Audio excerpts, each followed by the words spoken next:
Hola, buenas noches.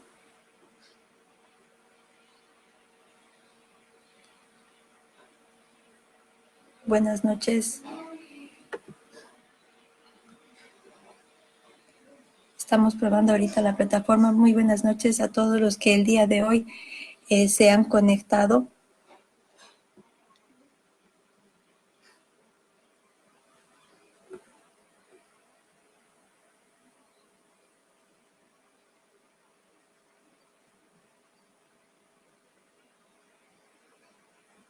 Bien.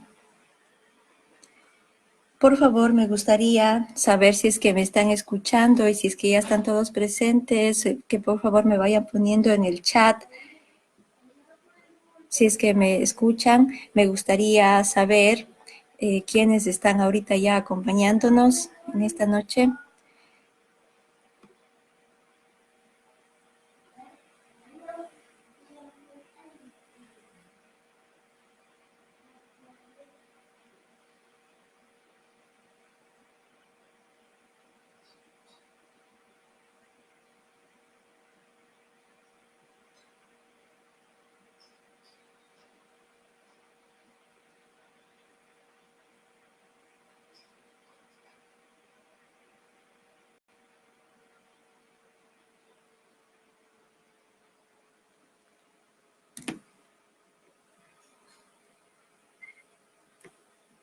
Si es que me escuchan, me gustaría saber.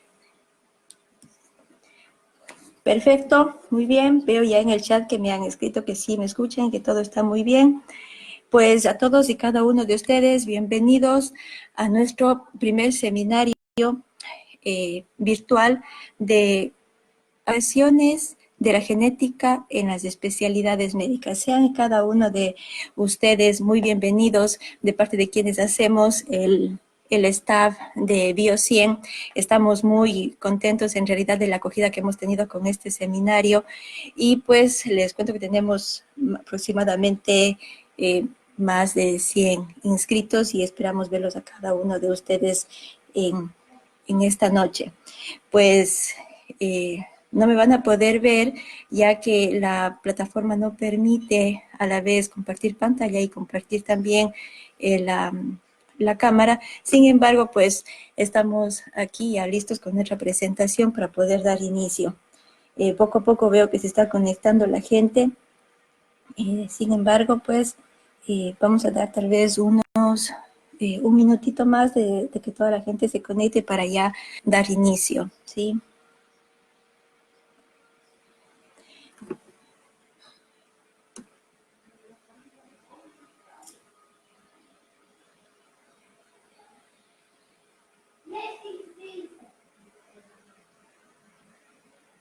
Gracias a todos los que a los que están escribiendo, a los que están saludando.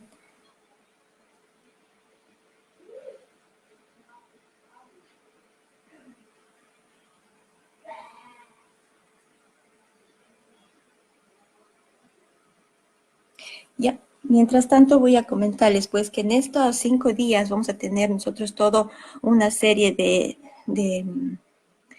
temas muy especiales que hemos preparado para cada uno de ustedes. El día de hoy tenemos el primero que le llamamos la introducción a la genética humana, ¿sí?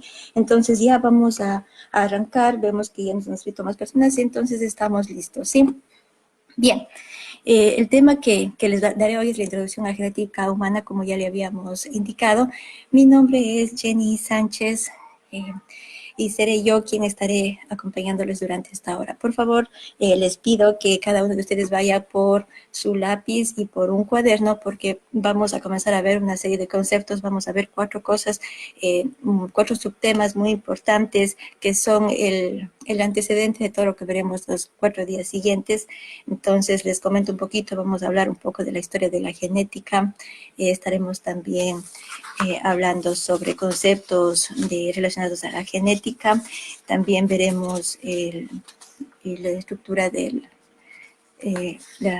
los mecanismos de expresión y finalmente también pues hablaremos un poquito de los tipos de herencia, ¿sí? Bien, entonces vamos arrancando. Bien. ¿Por qué es importante o la introducción, o sea, la importancia de conocer de la genética humana?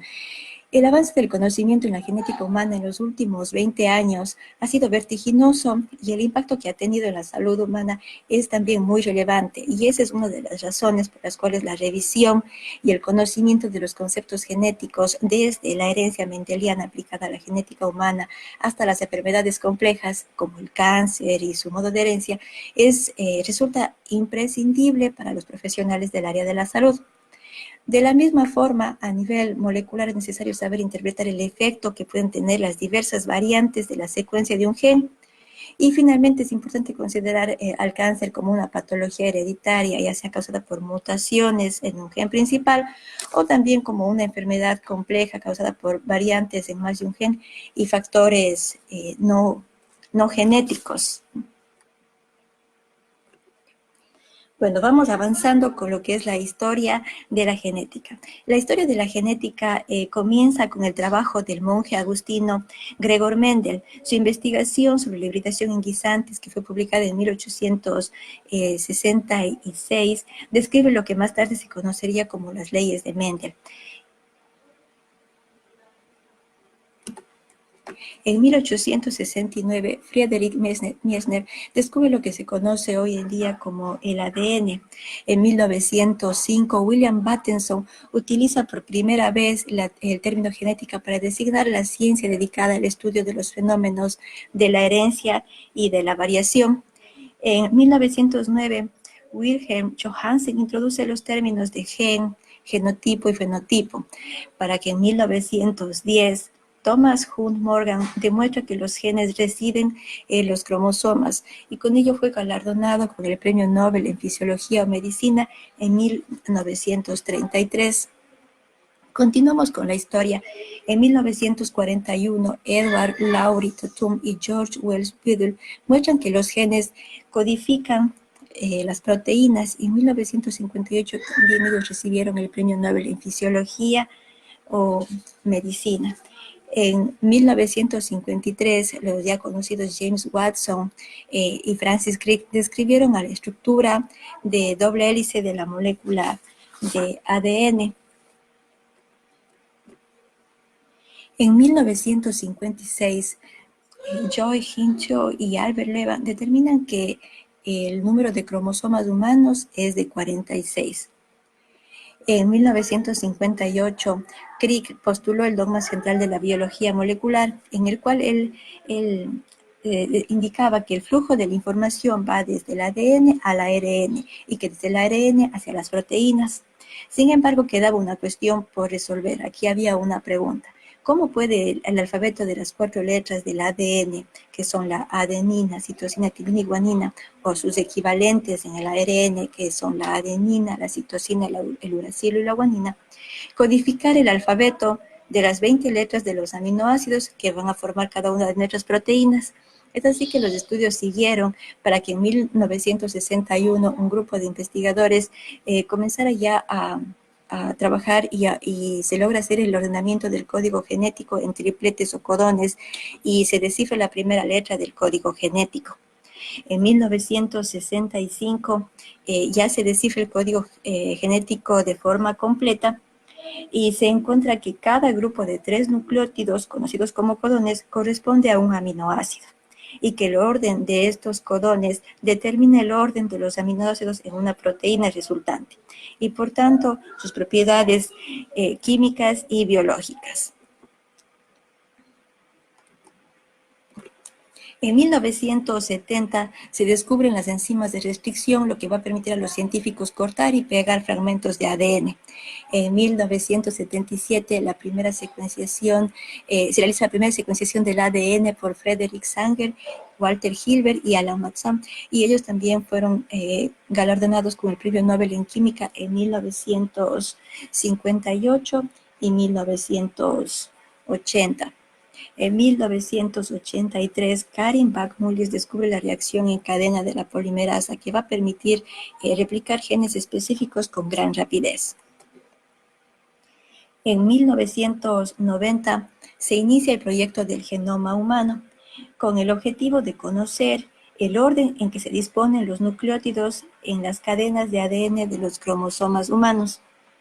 En 1995 se secuencia por primera vez el genoma de un organismo vivo, que es el Haemophilus influenzae.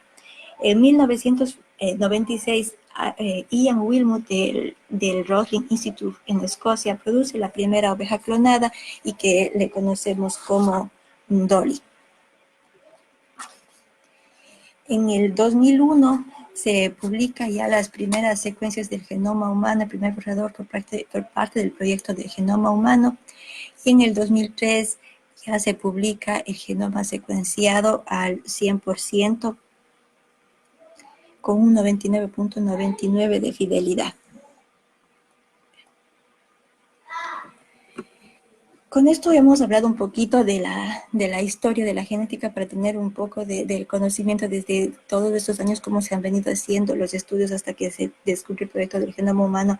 De ahí en adelante han seguido más estudios hasta que en la actualidad la genética en realidad es una ciencia que está constantemente haciendo nuevos avances y es por esto que hemos considerado muy importante de que este tema sea dedicado a todos los profesionales en el área de la salud.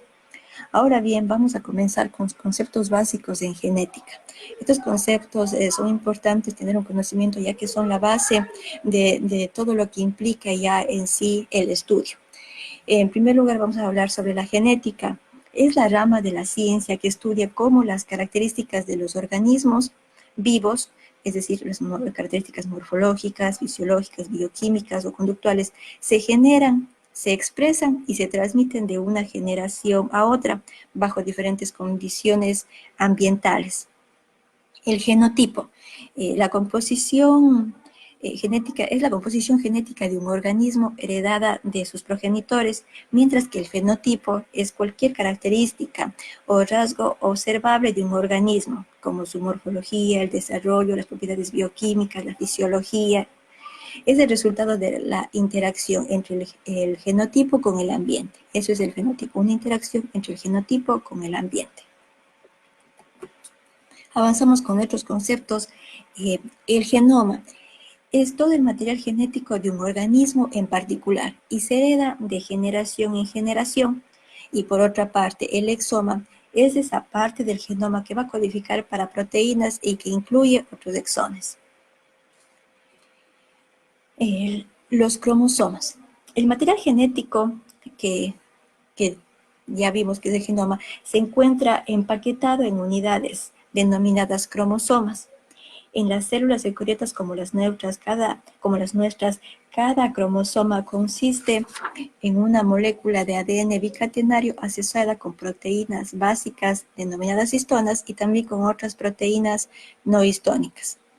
Las células humanas tienen 23 cromosomas, 23 pares de cromosomas, 46 cromosomas en total, de los cuales la mitad es procedente de la madre y la otra mitad es procedente del padre. Del total, 22 pares se conocen como autosómicos y el último par restante es el determinante del sexo.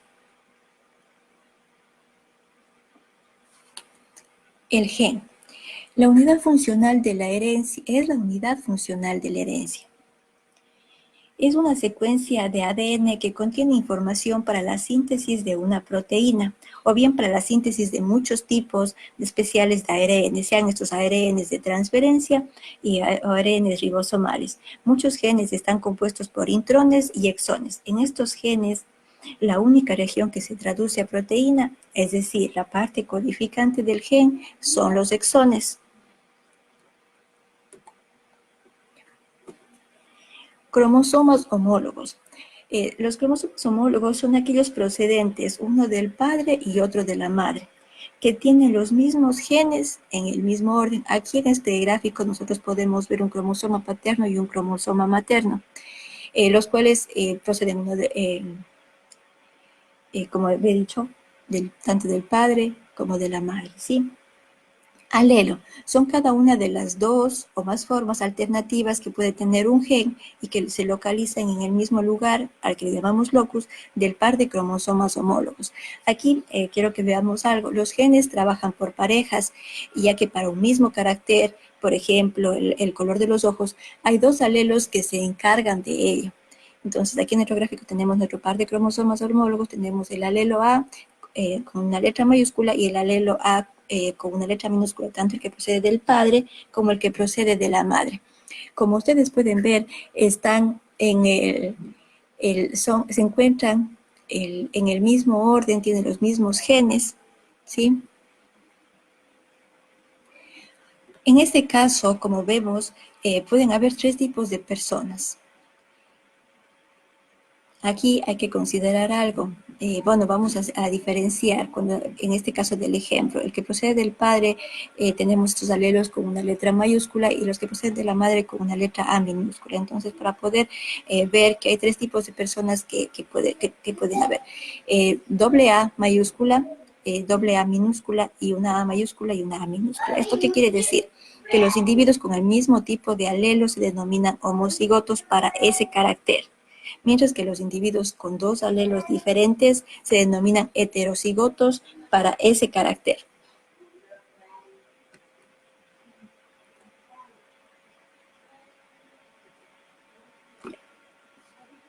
Cuando hablamos de dominancia, bueno, un alelo es dominante respecto al otro que es recesivo. El alelo dominante se manifiesta y el alelo recesivo es el que está en mis genes, pero no se manifiesta. Sin embargo, puede pasarse a la siguiente generación en la cual se manifestará. Esto es un ejemplo en el cual los abuelos son rubios, pueden tener padres que son morenos y el nieto es rubio, ¿sí?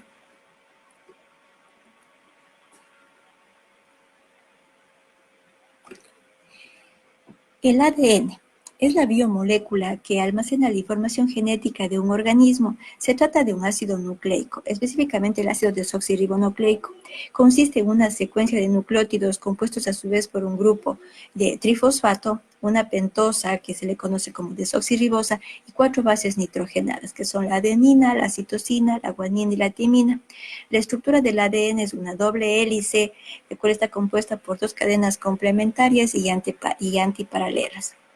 El ARN es otro ácido nucleico, es el ácido ribonucleico, es una cadena sencilla, lo que le diferencia del ADN, que desempeña varias funciones, en función o dependiente del tipo de ARN del que estemos hablando. Por ejemplo, tenemos el ARN ribosómico, que forma parte de los ribosomas, el ARN de transferencia, que juega un papel importante en el traslado de los aminoácidos al ribosoma durante el proceso de la traducción, y el ARN mensajero, que se destaca por ser un intermediario entre el ADN y la síntesis proteica. A diferencia del ADN, el ácido ribonucleico está compuesto por ribonucleótidos, los cuales se basan en ribosa y presentan también el uracilo en lugar de la timina en caso de las bases nitrogenadas.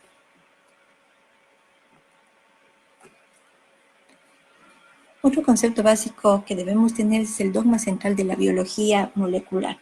Este es un concepto propuesto inicialmente en 1958 por Francis Crick, postulándose nuevamente que se postula en un artículo de la revista Nature publicado en 1970.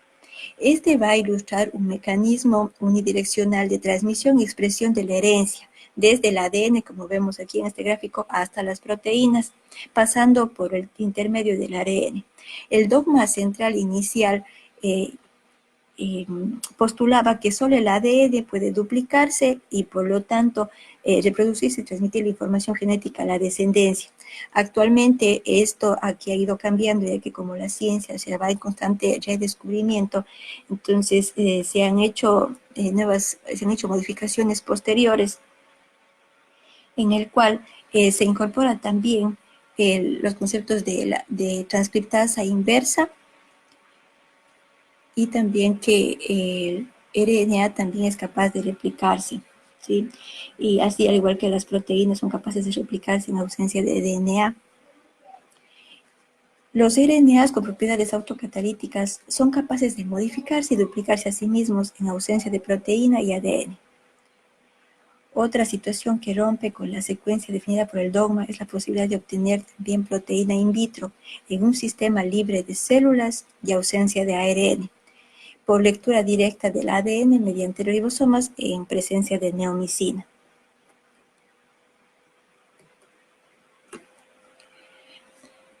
Vamos a hablar aquí un poquito del código genético. Es el conjunto de reglas utilizadas para traducir la secuencia de nucleótidos del ARN mensajero a una secuencia de proteínas empleado durante el proceso de traducción. En unas palabras más sencillas podemos decir que el código genético es como un diccionario. Que nosotros nos permite traducir desde un lenguaje hacia otro lenguaje, desde el lenguaje de nucleótidos hacia un lenguaje de aminoácidos que luego van a dar lugar a las proteínas. ¿Sí? Este código especifica la composición de los aminoácidos que conforman las proteínas. Se basa en tripletes, por consiguiente, cada combinación de 3 nucleótidos constituye una palabra del código llamada codón. Se caracteriza por ser degenerado, porque cada codón es específico para uno de los 20 aminoácidos, pero un mismo aminoácido puede ser codificado por más de un codón. Entonces, aquí en este gráfico podemos ver que si tomamos un codón específico, por ejemplo, el UUA va a codificar para un aminoácido leucina. Sin embargo, la leucina también puede puede derivarse de otro codón, que es el UUG. ¿Sí? Además, el código genético es universal, es decir, que está conservado para todos los organismos vivos.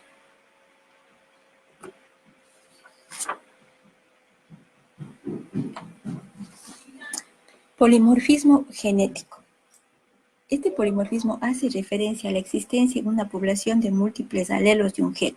Es decir, un polimorfismo es una variación en la secuencia de un lugar determinado del ADN en los cromosomas, locus, entre los individuos de una población. Aquellos polimorfismos que afectan a la secuencia codificante o reguladora y que producen cambios importantes en la estructura de la proteína o en el mecanismo de regulación de la expresión. Pueden traducirse en diferentes fenotipos, por ejemplo, el color de los ojos. El polimorfismo puede consistir tan solo en la sustitución de una simple base nitrogenada, por ejemplo, la sustitución de una adenina por una citosina, o puede ser más complicado, por ejemplo, la repetición de una secuencia determinada de ADN, donde un porcentaje de individuos tenga un determinado número de copias de una determinada secuencia. Los cambios poco frecuentes que se dan en la secuencia de bases en el ADN no se llaman polimorfismos, sino más bien se les llama mutaciones. Para que realmente se pueda considerar un polimorfismo, la variación debe aparecer en al menos el 1% de la población. Tenemos 3 tipos de polimorfismo. Los polimorfismos del nucleótido único, que son los SNP, por sus siglas en inglés, Single Nucleotide Polymorphism, el RFLP, que es por sus siglas en inglés Restriction Fragment Length Polymorphism, son los polimorfismos en el número de repetición en tándem. Ese es el variable number tandem repeat. ¿Sí? Una mutación es un cambio aleatorio del ADN que puede ser beneficiosa, neutra o dañina para el organismo. Son fuente primaria de variabilidad genética en las poblaciones. Podemos clasificar a las mutaciones en genéticas o cromosómicas. Aquí les he puesto un cuadrito para poder ver según el tipo de las mutaciones. Si es que si tiene un efecto en el organismo, pueden ser perjudiciales, que pueden causar muerte o disminución de la probabilidad de supervivencia, pueden ser beneficiosas estas mutaciones, que van a aumentar la probabilidad de supervivencia, o pueden ser neutras, que no afectan a la supervivencia. Según el tipo de células afectadas, podemos tener mutaciones somáticas o mutaciones germinales, lo cual afecta en caso de las somáticas, afecta a las células somáticas, y las germinales, pues afectará a los gametos. Y las mutaciones, según la extensión del material genético afectado, como les dije anteriormente, tenemos genéticas, que provoca cambios en la secuencia de nucleótidos, y cromosómicas, que provoca variación en el número de cromosomas, o también puede provocar cambios en la estructura interna del cromosoma.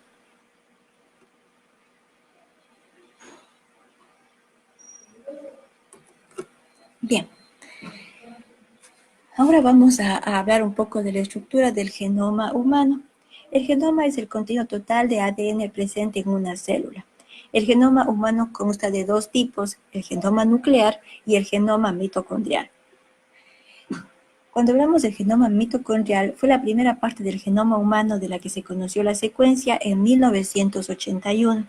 Este genoma está incluido dentro de las mitocondrias y está constituido por una molécula de ADN circular de cadena doble y de 16.6 kb de longitud, que es de un tamaño muy pequeño si lo comparamos con el genoma nuclear, que en total tiene 3.300 millones de pares de bases.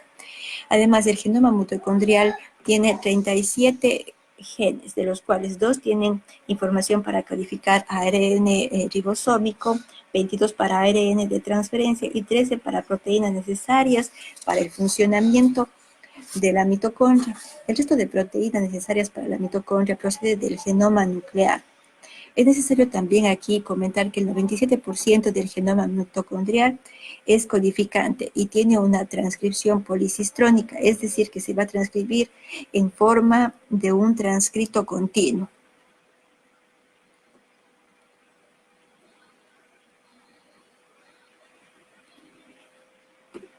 Cuando aquí, hablándoles un poquito del genoma nuclear, como ya les dije anteriormente, pues este es un genoma lineal, tiene una secuencia lineal, es muy grande, tiene 3.300 millones de pares de bases, ¿sí?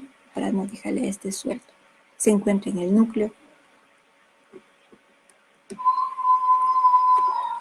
Bien. En este cuadrito les he puesto para ir revisando las principales características del genoma humano. El genoma humano posee 20.338 genes codificantes para proteínas. Tiene además 22.521 genes no codificantes que especifican ARN funcionales por sí mismos. Estos pueden ser divididos en genes no codificantes pequeños que tienen menor a 200 nucleótidos y genes no codificantes más grandes, largos, que tienen mayor a 200 nucleótidos. Y además tenemos genes no codificantes misceláneos cuya cantidad es de 2.222. En nuestro genoma también tenemos pseudogenes, que en una cantidad de 14.638. Estos pseudogenes son copias de genes activos, pero que se han inactivado durante la evolución. En total, en nuestro genoma humano puede observarse que existen 200.310 transcritos, o sea, de los 20.300 genes, todos ellos pues al final, después de todos los procesos y demás que va ocurriendo, van a dar lugar a aproximadamente 200.310 transcritos. El porcentaje del genoma humano que codifica para proteína es solo del 1.5 al 2%.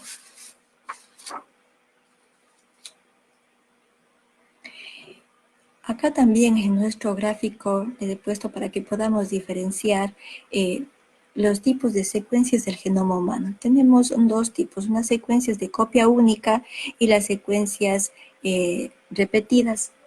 Estas secuencias de copia única constituyen menos del 50% del ADN. Y estos de aquí, dentro de estos vamos a tener aquellas que codifican para proteínas, los intrones, y secuencias reguladoras y regiones reguladoras.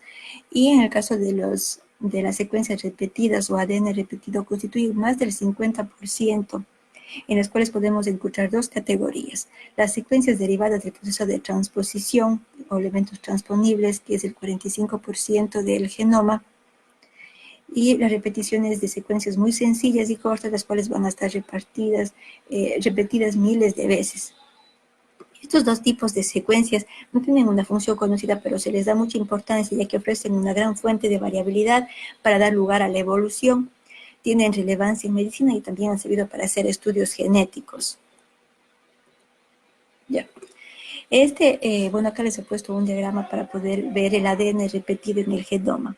Este ADN repetitivo se puede dividir en secuencias en tándem, es decir, aquellas que están una al lado de otra, o secuencias dispersas en el genoma, por todo el genoma. La mayoría son retrotransposones. Sí, aquí tenemos las agrupadas en tándem y también tenemos las dispersas en el genoma. A su vez, estos de acá podemos, se pueden también clasificar en aquellas que son altamente repetitivos y medianamente repetitivos. Bueno, vamos a hablar en primer lugar del ADN repetido en tándem. Hay tres tipos. Tenemos acá, mire, para ver en nuestro gráfico, el ADN, agrupado en el ADN satélite, también que es altamente repetitivo, y también tenemos los mini y microsatélites, que son repeticiones en tándem, pero es un ADN medianamente repetitivo. Estos de aquí se van a diferenciar por la longitud de la región que contiene las secuencias repetidas en tándem, no por la longitud de la secuencia que se repite. Para hacer una pequeña revisión de cada uno de ellos, vamos a ver, el ADN satélite son aquellos ADN cuyas repeticiones ocupan regiones que tienen cientos de cabezas. Ellos se van a encontrar principalmente en las regiones centroaméricas y en las pericentroaméricas, y la importancia de ellos está que están implicados en la formación del centrómero, que es una estructura esencial para la segregación cromosómica durante la mitosis y la meiosis. Cuando hablamos de los ADN mini satélites, estas son repeticiones que ocupan regiones mucho más pequeñas que la de los ADN satélites. Aquí tenemos dos familias principales, que son los mini satélites teloméricos, que forman parte de los telómeros. Estos se encuentran en los extremos de los cromosomas. Tienen dos funciones principales. La una es la de mantener la longitud de los cromosomas, y la segunda es la de protegerlos de la degradación por las nucleasas. Y aquí también tenemos, además de los minisatélites teloméricos, el ADN minisatélite hipervariable, o BNTR por las siglas en inglés, que pueden estar en diferentes regiones, pero que normalmente se encuentran en regiones subteloméricas. Estas secuencias hipervariables, BNTR, son muy frecuentes y altamente polimórficas en cuanto a la secuencia que presentan y en cuanto al número de repeticiones. Cada uno de nosotros tenemos en nuestros cromosomas un número diferente de repeticiones. Estos son multialélicos. Su función es desconocida, pero tienen una gran importancia porque hacen que se incremente la variabilidad de los genomas, pero sobre todo sirven para la realización de estudios de identidad genética o DNA fingerprinting, ya que cada uno de nosotros posee un número de repeticiones específico para cada uno de los locus BNTR. Estas repeticiones son más estables que los microsatélites, pero pueden también cambiar de una generación a otra. Ahora hablaremos de los ADN microsatélites. Estas son repeticiones que ocupan regiones menores, de 100 pares de bases. Son más pequeñitas que los minisatélites. Estas secuencias se repiten también y son cortas, de unos 7 pares de bases, y se encuentran dispersas en todos los cromosomas. También se los conoce como STR o Short Tandem Repeats. Son muy polimórficas, y también, al igual que los minisatélites, nos van a servir para hacer experimentos de DNA fingerprint. Las secuencias microsatélites son muy relevantes en biomedicina.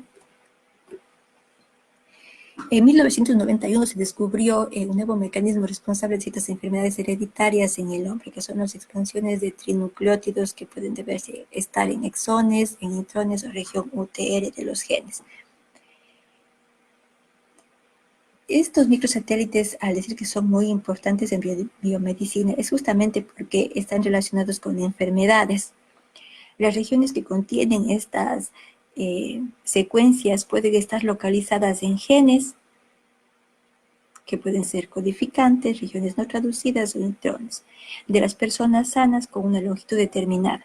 Pero hay en algunas enfermedades que estos microsatélites tienen una expansión, es decir, que se incrementa la longitud de esa repetición. ¿Sí? Por ejemplo, aquí les voy a poner un ejemplo muy puntual, que es la enfermedad de Huntington. Esta se produce por una repetición de un trinucleótido de citosina, adenina y guanina en un gen que codifica para la proteína huntingtina. Los alelos normales tienen de 6 a 35 repeticiones, es decir, que este trinucleótido CAG se repite, se repite, se repite, y puede estar de 6 a 35 repeticiones en un alelo normal. Pero cuando hay ya más de 36 repeticiones, el individuo tiene muchas posibilidades de desarrollar la enfermedad. De 27 a 36 repeticiones, el individuo tiene un fenotipo normal, pero el triplete puede expandirse en la siguiente generación. De 36 a 40 repeticiones ya se da una penetrancia incompleta, es decir, que no todos los individuos presentan los síntomas, pero en la siguiente generación ya seguro va a manifestar la enfermedad cuando ya sobrepase las 40 repeticiones de este trinucleótido.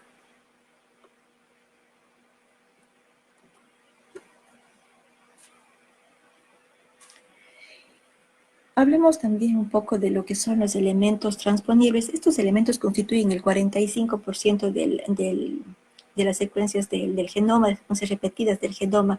Son secuencias derivadas de la transposición que son capaces de cambiar su posición en el genoma. La mayor parte pertenece a la familia de los retrotransposones. ¿Qué es un transposón? Un transposón de ADN es una secuencia que cambia de posición en el genoma. Mientras que aquí en el gráfico podemos ver que tenemos un transposón que va a cambiar en la secuencia cambia hacia otro lugar. Eso es un elemento transponible. Cuando hablamos en cambio de retrotransposones, estos también van a cambiar de posición, pero antes de cambiar de posición, primero pasan por un intermediario de ARN, es decir, que el retrotransposón se transcribe. Va a dar lugar a un transcrito y el transcrito se copia a ADN mediante la acción de una transcriptasa inversa o reversa que es codificada por el mismo. Y ese ADN es el que se va a insertar en una nueva región del genoma. A los transposones de ADN se les denomina fósiles porque son incapaces de replicarse para movilizarse en el genoma. Hablando ya de otro elemento más, son los pseudogenes. Estos son genes inactivos que se pueden dar, como vemos en este gráfico, de dos maneras. Primero, por una duplicación, es decir, tenemos acá nuestro gen que está en verde, amarillo, azul y amarillo, y este se duplica, tenemos un gen duplicado. Pero cuando hay una de las copias de este gen duplicado sufre una acumulación de mutaciones, entonces se va a inactivar este gen y queda únicamente una copia activa. La otra manera que tiene para producirse un pseudogen es tenemos igual en el mismo ejemplo nuestro gen. Esta vez se va a transcribir y vamos a tener un RNA mensajero, el cual por una transcriptasa reversa va a producir un DNA complementario y este DNA complementario a su vez se va a integrar a sí mismo en una secuencia del genoma y de esa forma pues tenemos un pseudogen que no tiene promotor y que se le conoce también como pseudogen procesado. Sin embargo, aquí, si es que se insertase esta secuencia junto a una región promotora, también se va a transcribir y en este caso pues se conoce como los retrogenes. Bien, mecanismos de la expresión génica. Antes de continuar, me gustaría saber si está todo bien, si se sigue escuchando claro, si se están viendo las diapositivas, ¿todo bien?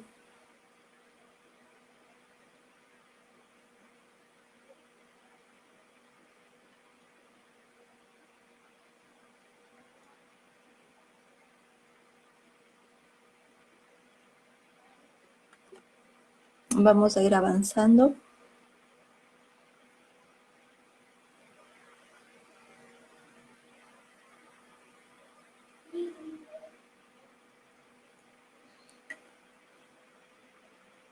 Perfecto. Sí, todo bien. Sigamos, los mecanismos de la expresión génica. Bueno, acá les he puesto un gráfico en el cual podemos resumir todo lo que ocurre desde nuestro gen que está con su ADN hasta que finalmente podemos llegar a tener una proteína. Esto es un proceso bastante complejo. Voy a tratar de hacerles una revisión lo más resumida posible por cuestiones de tiempo, porque de ahí esto es un tema muy amplio. El mecanismo de la expresión génica hace referencia a cómo se expresan los genes que codifican proteínas y cómo se regula su expresión. ¿Sí? Para que un gen se pueda expresar, tiene que tener una región promotora. Le vemos aquí en amarillo, ¿sí? Donde se va a unir la ARN polimerasa. Cada gen codificante está constituido por exones, que son las regiones que tienen capacidad codificante, y los intrones, que son regiones sin capacidad codificante. Los transcritos producidos tienen a su vez que ser procesados, es decir, los intrones tienen que ser eliminados a la vez que se van formando. También hay modificaciones necesarias para que los transcritos puedan servir de molde para la traducción, que son la adición de una caperuza en 5' y la adición de una cola de poli A en 3'. Todos estos procesos suceden al mismo tiempo que se da la la transcripción, ¿sí?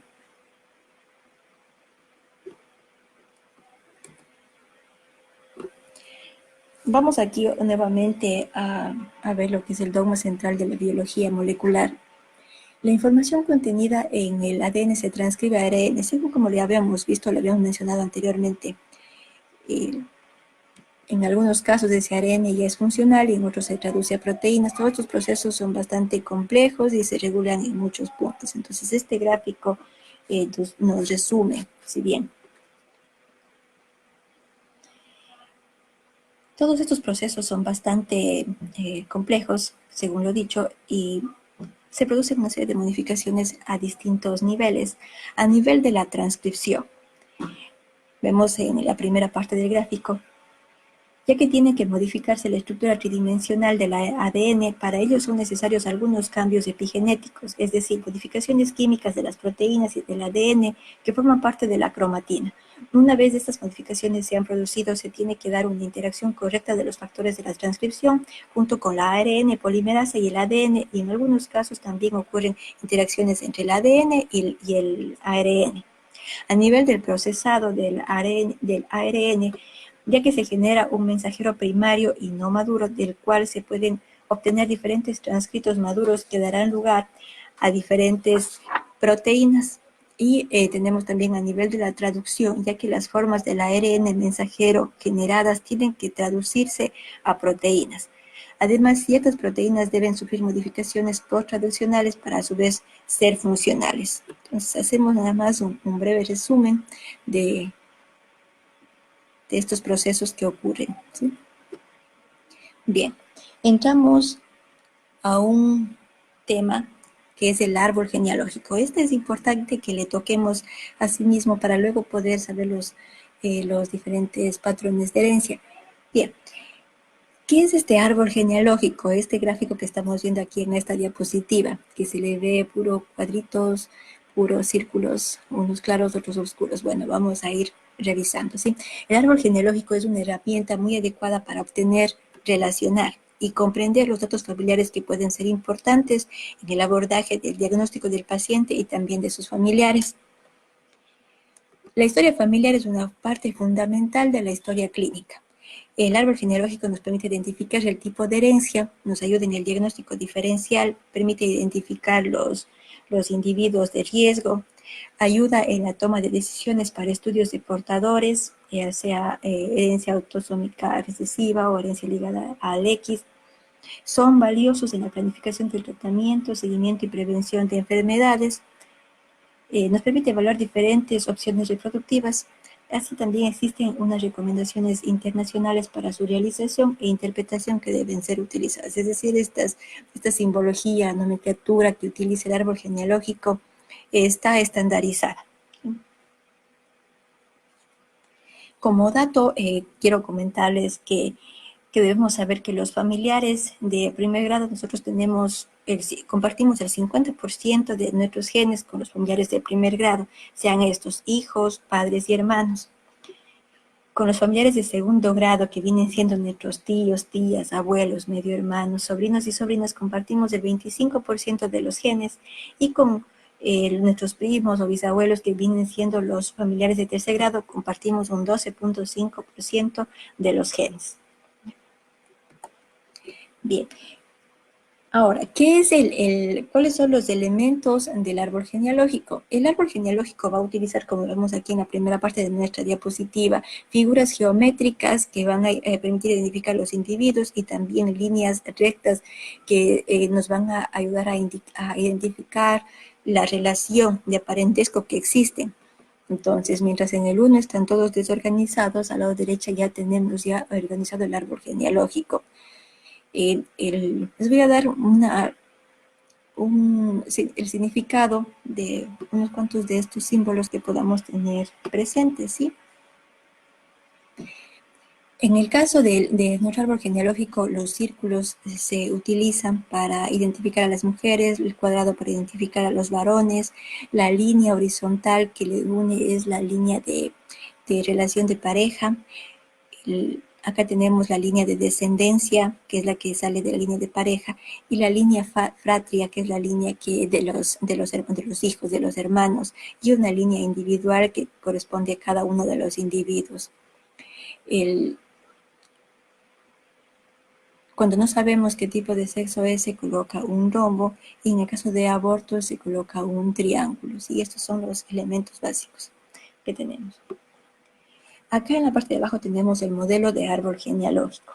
Para que este árbol genealógico sea informativo clínicamente y poder inferir en la herencia de la familia, tenemos que tener como mínimo 3 generaciones. Entonces aquí podemos ver las generaciones, se les identifica con los números romanos, generación 1, generación 2 y generación 3. Es decir, tiene que tener 3 generaciones para que sea en realidad un árbol genealógico informativo.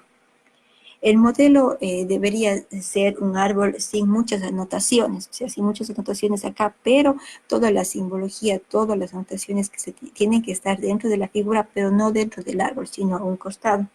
A su vez también tenemos que incluir el nombre de la persona que hace el estudio, de quien consulta, la fecha, incluido también el año.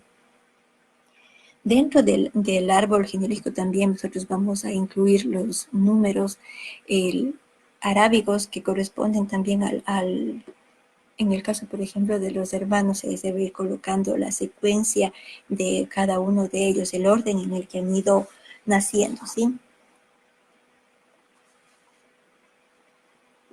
En el caso acá también para ir viendo un poquito, miren, pueden ver el círculo que está sombreado de color negro. Esto hace referencia a un individuo afectado. Y en el caso de los que están de color claro son individuos sanos, ¿sí? Cuando vemos a una figura que tiene un punto, hace referencia a los portadores de una mutación que va a producir una enfermedad. Acá también vemos en el centro del árbol a un círculo que viene siendo una mujer, y hay una flecha aquí. Esta flecha sirve para poder identificar quién es la persona que está solicitando el estudio. Cuando hablamos de la persona que solicita el estudio, podemos hablar de probando, que es cuando la persona que solicita el estudio tiene la afectación exportadora, y el consultante, cuando la persona que solicita el estudio únicamente lo solicita, pero no está todavía, no es portador, ni no tiene, de hecho, la enfermedad. ¿Sí? Bien.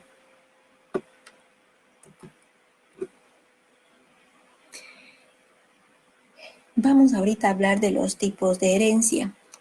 Los tipos de herencia se clasifican en dos: herencia mendeliana y la herencia no mendeliana. Dentro de la herencia mendeliana tenemos la autosómica dominante, autosómica recesiva y la ligada al sexo. Y dentro de la no mendeliana tenemos, puede ser de tipo multifactorial, la mitocondrial, disonía uniparental y la anticipación genética. Pues ahora vamos a ver de ellos los más relevantes, ¿sí? Comenzamos con la herencia autosómica dominante.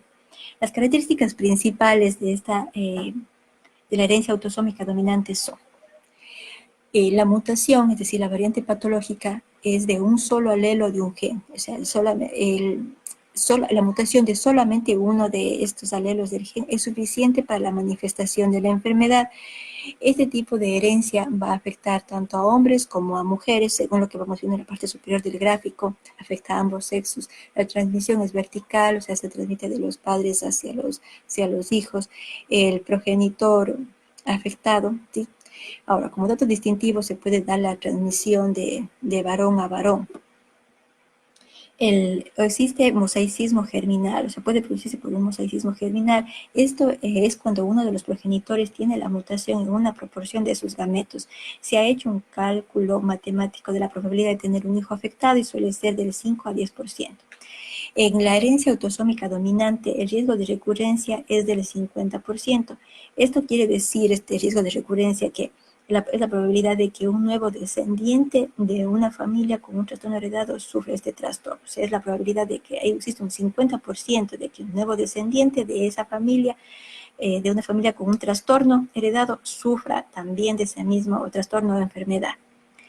Aquí hay que tener aquí vemos dos particularidades que son dos términos también que les voy a comentar, que es la penetrancia y la expresividad. Cuando hablamos de penetrancia, hace referencia al porcentaje de individuos que han heredado la mutación dentro de una fratria. Fratria, hablemos que se trata de la hermandad. Entonces, en este mismo gráfico, en la parte superior, vamos a ir viendo a qué hace referencia esta penetrancia. Miren, si vemos aquí en la mitad de nuestro gráfico, tenemos del padre sano y de la madre que está afectada, tienen 5 hijos. De estos 5 hijos, 3 están afectados y 2 están sanos. Esto quiere decir que, si hablamos en términos de porcentaje, el 60% estarían afectados y el 40% estarían sanos. Entonces, en este caso hablamos de una penetrancia alta, porque está afectando a mayor cantidad de individuos dentro de esa fratria. En el caso, en cambio, del ejemplo que está al lado, que está en color rojo, podemos a su vez ver una penetrancia baja. ¿Por qué? Porque tenemos 3 hermanos, 2 de ellos están sanos, que corresponderían a un 66%, y uno está afectado, que corresponde a un 33%. Es decir, aquí en este caso sería una baja penetrancia. Cuando hablamos del otro término de expresividad, hace referencia, en cambio, al grado de afectación de cada individuo. Es decir, si hay 2 individuos que están afectados, ¿verdad? El uno puede tener afectación de mayor cantidad de órganos, mientras que el otro menor cantidad. Entonces, en el caso de que tiene mayor cantidad de afectación, le podemos decir que hay una alta expresividad, ¿sí? Y cuando está poco afectado, hay una baja expresividad. ¿Ya? Aquí les he puesto unos gráficos para ver la forma en la que cómo se transmite la herencia autosómica dominante. Acá podemos ver el padre afectado y una madre sana. En el caso de un padre afectado y una madre sana, podemos tener el 50% de probabilidad que sean sanos y un 50% de probabilidad de que estén afectados. Acá hay otro ejemplo, igualmente cuando hay el padre afectado y la madre afectada, en cambio, hay un 50% de que sean afectados y un 25% de que sean sanos. El que haya doble afectación, pudiéramos decir que esto es incompatible con la vida, sería demasiadamente afectado y es incompatible. Aquí un ejemplo de herencia autosómica dominante es la acondroplasia o el enanismo. Aquí podemos ver, según lo que también les he comentado, miren, o sea, cuando ambos padres están afectados, o sea, ellos pueden tener, si bien hijos que también estén afectados, pero también hay una posibilidad de que tengan un hijo sano. ¿Sí? Este gráfico de acá del señor con la chica de color rojo equivale al ejemplo que le hemos puesto en la parte superior. ¿Sí? Ellos también, su descendencia tendrá un 50% de estar afectados y un 50% de estar sanos. ¿Ya? La herencia autosómica recesiva, para que ocurra este tipo de herencia es necesario tener mutaciones en ambos alelos de un gen. ¿Ya? Afecta a ambos sexos. Aquí hay una transmisión horizontal. No hay se produce a pesar de que no haya un progenitor afectado. Hay portadores que son sanos. Esta es una herencia que se ve especialmente en consanguinidad, es decir, en familias en las cuales se casan entre primos o entre familiares, entonces esos son familias consanguíneas. A esta herencia autosómica recesiva tiene una mayor frecuencia de que se vaya a producir. El riesgo de recurrencia es del 25%. Y en el caso de los errores congénitos del metabolismo suelen ser recesivos. Y acá también les he puesto un modelo de cómo se transmite una herencia autosómica recesiva. Acá tenemos el padre portador, la madre portadora. Ellos tendrán un 50% de probabilidad de que sus hijos sean portadores, un 25% de que sea sano y un 25% de que esté afectado. Acá en este gráfico que tenemos con blanco y azul, podemos ver las generaciones, ¿sí? Entonces tenemos dos padres que son portadores, entonces ellos van a tener a su vez 3 hijos, de los cuales el uno es afectado, como vemos acá, y 2 en cambio son portadores. Este padre portador, al casarse esta madre portadora, al casarse con el padre que está sano, va a tener una hija que es portadora, mientras que este padre que es portador junto con una madre sana va a tener a un padre que es portador. Entonces aquí ellos vendrían siendo primos. En este caso tenemos una relación de consanguinidad porque ellos se casan, ¿sí? Y de ellos los hijos van a tener uno que es una mujer sana, van a tener también una mujer que está afectada, una niña, y también un niño que está haciendo, va a tener va a ser portador, ¿sí? La enfermedad de Hurler es un ejemplo de enfermedad autosómica recesiva.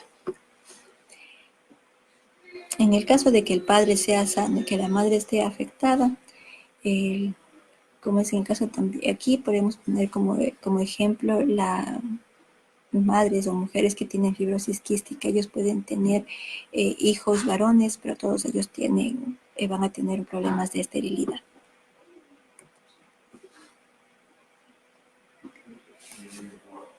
Cuando vamos a hablar la tercera, que es la herencia ligada al sexo, la mayoría de los genes se encuentran en la región específica de X, por eso a la herencia ligada al X se le conoce también, o se le llama comúnmente como la herencia ligada al sexo.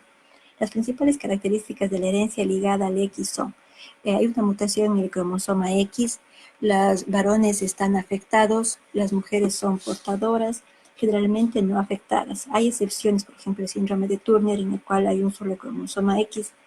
También hay otra excepción sería la inactivación sesgada, no al azar del X, cuando hay más cromosomas inactivos normales que afectados. Se puede dar manifestaciones en las mujeres.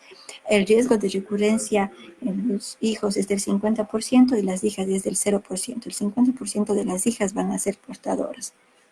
Aquí les he puesto así mismo el gráfico. En la una es una herencia ligada al cromosoma X dominante, en el cual tanto hombres como mujeres van a estar afectados, mientras que en el gráfico de la derecha, aquí tenemos lo que pudiera ocurrir con una familia con distrofia muscular de Duchenne, en el cual tenemos el padre no afectado, una madre portadora. Aquí los hijos van a ser todos afectados, mientras que la hija va a ser portadora. ¿Esto por qué? Porque el hijo varón, o sea, el hijo que es afectado, va a tener también una mutación, ¿sí?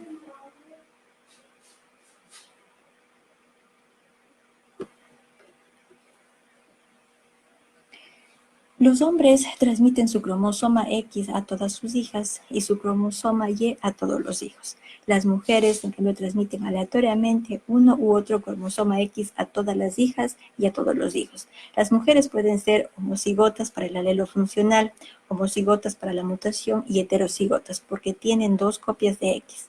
Los hombres, en cambio, serán hemicigotos tanto para el alelo funcional como para el mutado. Es decir, ellos van a expresar todos los genes situados en el cromosoma X, sean estos dominantes o recesivos, porque tienen solamente una copia de X. Por esta razón, para las enfermedades recesivas ligadas a X, habrá muchos más hombres afectados que mujeres, y para las enfermedades dominantes ligadas a X encontraremos tanto hombres como mujeres afectados. Pero los hombres estarán más gravemente afectados que las mujeres. Existen muy pocos casos de este tipo de herencia dominante ligada a X. Las mutaciones dominantes en el cromosoma X suelen ser letales en homocigosis y hemicigosis. Aquí de un ejemplo también de herencia ligada a X, aparte de lo que les decía de distrofia muscular de Duchenne, tenemos también la hemofilia, ¿sí? Tenemos acá, ¿sí? Bueno, acá cómo se transmite una herencia ligada al X, tenemos el padre sano que tiene X y Y, la madre es portadora, tiene un X normal y un X que está mutado, que tiene la afectación. Por consiguiente, vamos a tener las probabilidades, tenemos ¿sí? Una hija sana, un hijo sano, una hija portadora y un hijo afectado. como les decía, la hemofilia es una enfermedad ligada al X, que afecta únicamente a los hombres, quienes manifiestan la enfermedad, y en el caso de las mujeres, todas son portadoras. Vamos a hablar aquí un poco de la herencia no mendeliana y haremos énfasis aquí en la herencia mitocondrial. Las características de este tipo de herencia son que la mutación en el ADN, que ocurre una mutación en el ADN mitocondrial. Recordemos que se tiene 37 genes, que además es un ADN circular y sin intrones. Solo se van a transmitir a través de las mujeres. Algunos casos excepcionales serán varones, pero, o sea, muy excepcionales, pero la transmisión de esto es únicamente a través de las mujeres. Las mitocondrias del embrión son esencialmente maternas, porque provienen de los óvulos. Además, suelen dar lugar a las enfermedades neuromusculares graves. Hay enfermedades mitocondriales que afectan a la cadena respiratoria cuyos genes están en el ADN nuclear y siguen, por lo tanto, una herencia mendeliana. El patrón típico es que si la madre está afectada, todos los hijos también estén afectados. Si el padre, en cambio, está afectado, todos los hijos son sanos. Las manifestaciones clínicas pueden ser diferentes en todos los afectados. Entonces aquí, mire, podemos ver. Si la madre está afectada, como les decía, todos los hijos estarán afectados, pero cuando el padre es el que está afectado, entonces tendrá todos los hijos sanos. Aquí en este caso, madre afectada, hijos afectados, madre afectada, hijos afectados. Este es el único en el que el padre está afectado y todos los hijos son sanos. La herencia mitocondrial presenta tres características principales. Es una herencia materna, ya que, como les decía, el óvulo es el que aporta los factores citoplasmáticos y entre ellos están las mitocondrias. También hay una segregación replicativa, es decir, que cuando una célula se divide, la distribución de las mitocondrias en las nuevas células es completamente aleatoria.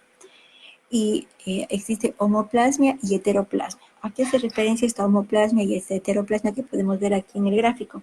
La homoplasmia se da cuando la mutación está presente en todas las mitocondrias del individuo, mientras que en el caso de la heteroplasmia se da una coexistencia, van a haber mitocondrias tanto mutadas como mitocondrias normales.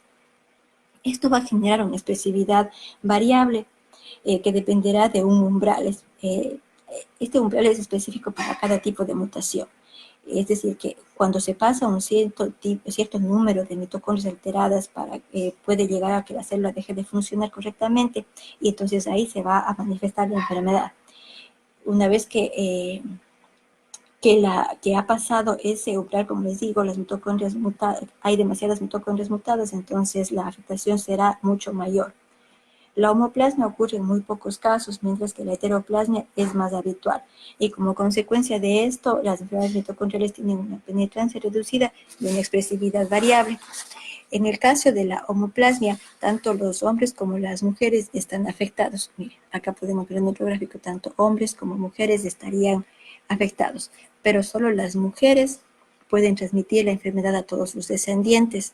En el caso de la heteroplasmia, hay saltos generacionales que se deben al tipo de óvulo fecundado, ya sea que tenga mitocondrias mutadas o mitocondrias normales. Bien. Ahora, bueno, hemos terminado ya nuestra sesión de todo esto. Espero que aún sigan ahí y que hayan escuchado todo ello, si bien este es un tema bastante de ponerle como énfasis. Sin embargo, son unos términos que muchas veces son nuevos, muchas veces son complejos, sin embargo, son importantes y, bueno, tenía que llegar a esta primera clase, ¿sí? Yo les he puesto acá un caso práctico, ¿sí?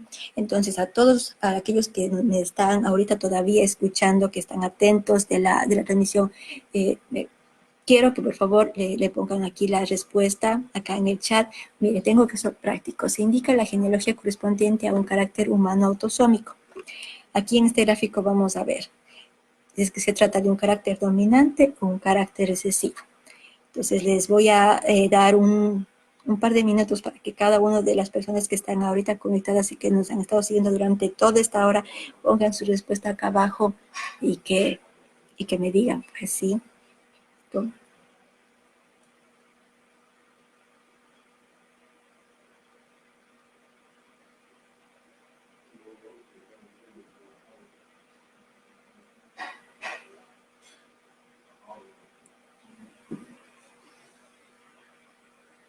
¿Quién se anima a poner la primera respuesta? ¿Qué tipo de carácter humano es? ¿Es dominante o es recesivo? El, este tipo de herencia que estamos viendo aquí en nuestro ejemplo.